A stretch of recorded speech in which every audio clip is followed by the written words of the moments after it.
Tasmania, how beautiful are you? Look at this. Look at those birds there. Look at this. Look at the sunrise. Oh.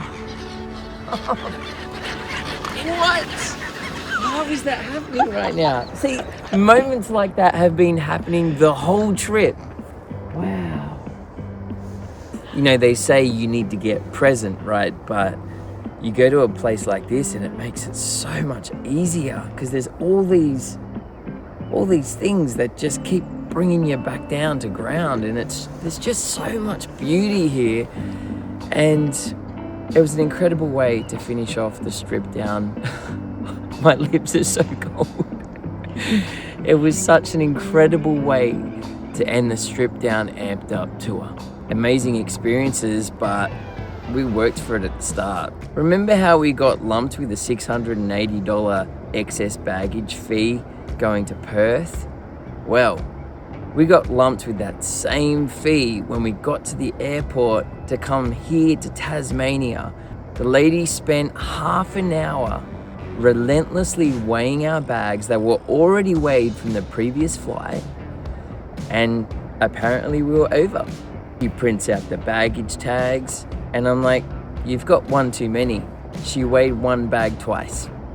I'd already paid the excess baggage fee, so I have to wait 7 days to get that money back. I especially love the phrase that she said, "No wonder you didn't want me to weigh your bags." No apology. That's all right. We're going to Tasmania! Thought we'd play some different places this time touring Tasmania. We played New Norfolk, Deloraine, Olveston, and Cranbrook. We rock up to this quaint little bed and breakfast, and the owner was so sweet, actually shared memories of what it was like to see Pink Floyd and Queen, and she was like a rocker back in the day. And New Norfolk was an incredible venue, like such a great pub. Apparently it's got history, one of the oldest and longest running pubs in Australia. I'm up on stage, I'm doing sound check, and this lady pops her head in and has a mad yarn to me about what it was like to see me on Hey Hate Saturday and all the people that I'd met. She was really obsessed with the idea that I jammed with Michael Jackson, and so I shared what that was like, and at the end of it she says, "You know what, I think I'm going to come to your gig. How much are tickets?" And the promoter goes, "They're $40 at the door." So $40? Nah, forget about it. It just walked out. I mean, like I was right there. It all happened right in front of me. Then she walks back in. She's ripped off one of the posters from the wall and asked for my signature. Okay, see you later. The gig itself went off. It was a mad little crowd and a really lively room that, you know, when you're playing a room that sounds like that, it's like everything is working for you. You don't have to work so hard. I think what helped was the meal beforehand, one of the best steaks I've ever had.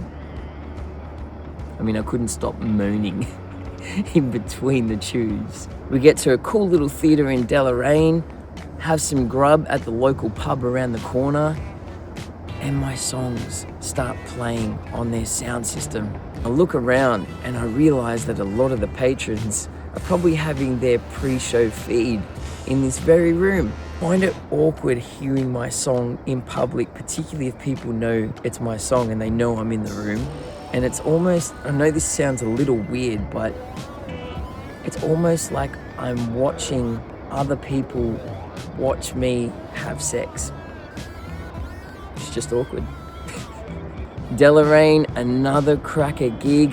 One thing I remember is just how on it they were with the claps. That stomp clap sounded amazing. I always like to meet people after the gig. You never know who's in the crowd. This guy walks up to me and shares his own B.B. King story. When he was playing in France, B.B. King actually played through his amp because his amp wasn't the right voltage, right? And I looked this guy up. This guy was in a band called King Harvest.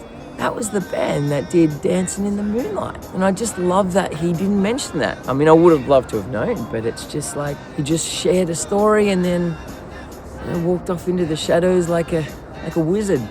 On our way to Olveston, grabbed some breakfast at Christmas Hills Raspberry Farm and took a walk around their beautiful property. Got to the accommodation, might have enjoyed the spa bath.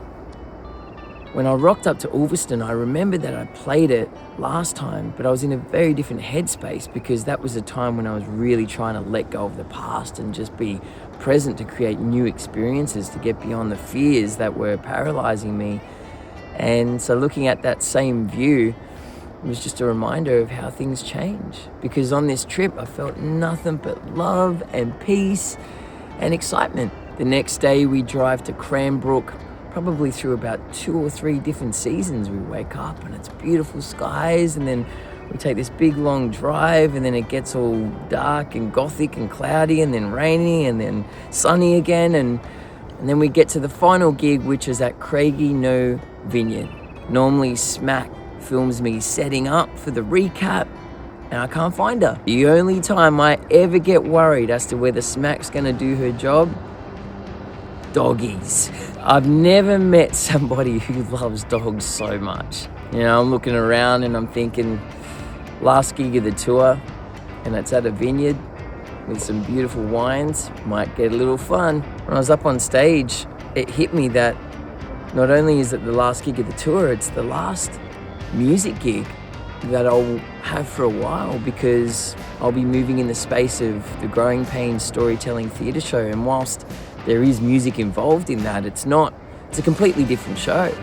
I know it's been a while since I've had to go through a long period of not playing music live. Almost felt like a milestone. I worked so hard to feel free on stage, and I finally do. And then we finish up by the fire, enjoying a cheese platter and some wine, and talking to some new people about their own adventures. It's pretty sweet. The next morning, I wake up to this gorgeous view from the chalets of Swansea. I'm like, been a while since I've enjoyed some cold therapy.